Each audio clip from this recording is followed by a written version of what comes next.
Good afternoon, Senator Rogers. We just had a lot of excitement in the Senate chamber. House Bill 1055 passed today. Would you like to tell us what it was about and how it ended up?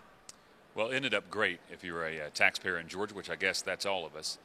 Uh, the bill started as a bill which is a fee bill, adjusting some of the fees that the state charges on certain services so that taxpayers aren't required to subsidize other people who are using services. And I think that's a good thing, to make sure that the person using the service or buying the product, so to speak, from the government is paying the fair share so that other people don't have to pay it. So I think that's just simply a matter of fairness. The House added to that a hospital fee, which will hopefully keep open about 30 hospitals that are on the verge of closing.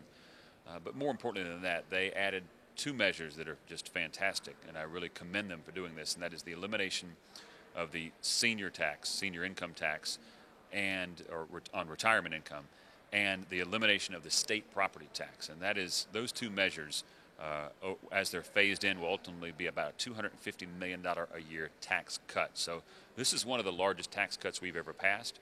It's phased in over the next 5 years, then it's in full force going forward from that point.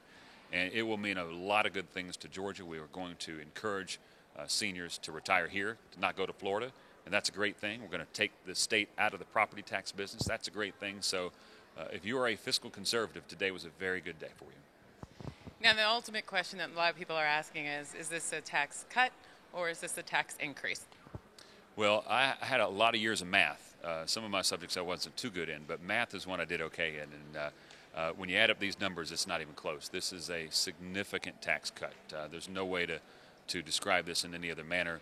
When you look at the complete elimination of retirement income on seniors and the elimination of the property tax in Georgia, the state property tax, those are significant numbers, and this is a tax cut. And how is this going to help the state budget? Lots of concerns, of course. You hear the one side, tax cuts won't bring in revenues. But this was pivotal for Georgia at this time. Absolutely. You know, one of the things we've been trying to do over the last couple of years is say Georgia's open for business. Georgia is taxpayer friendly. In the measure that we passed today, we have encouraged seniors to move to our state and not go to Florida. That's going to have a great impact on us.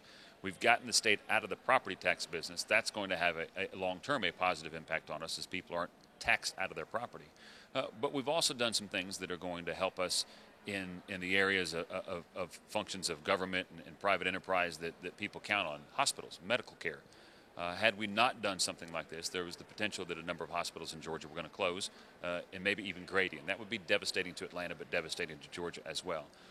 If we had not done this, you would still have people paying for subsidizing other people's services that they're using. And that's just simply not fair to taxpayers, that if I'm not using a service, I shouldn't have to pay for somebody else to use it. So all around, this was a good bill. It was very good for the state. And these are the type of bills and pieces of legislation that we really should take some pride in, because we've helped the state in just about every area. And one last question: what can we look forward to the final days of session? We see the end in sight. Do you want to talk about a little bit about that as we draw near? Well, today's as we passed this bill, it brought some finality to some of the open holes in the budget process, and that's really going to help us, because now, with the passage of House Bill 1055, we're going to move forward on the budget. The House is passing the budget today. We'll get that budget and have it done before the end of session.